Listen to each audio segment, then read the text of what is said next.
മാതാപിതാക്കളടക്കം വലിയ രീതിയിലുള്ള രോക്ഷ പ്രകടനങ്ങൾ ഉണ്ടായിരുന്നു. ഇനിയും ചെയ്യാതെ ഇനി മരണം വരെ വിളിയതങ്ങനെ ഇവരെ തൂക്കിക്കൊല്ലണം, ഇവരെ തൂക്കിക്കൊന്നിരിക്കണം. ഇത്ര മാത്രമേ തൂക്കിക്കൊന്നിരിക്കണം.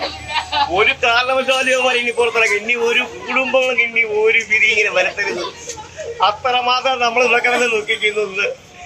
ഇത് 15 ദിവസം കൊണ്ട് നമ്മൾ ഇവിടെ ഒരു വെള്ളവും കുടിക്കുന്നില്ല. ഇവരെ തൂക്കിക്കൊന്നിരിക്കണം. അത്ര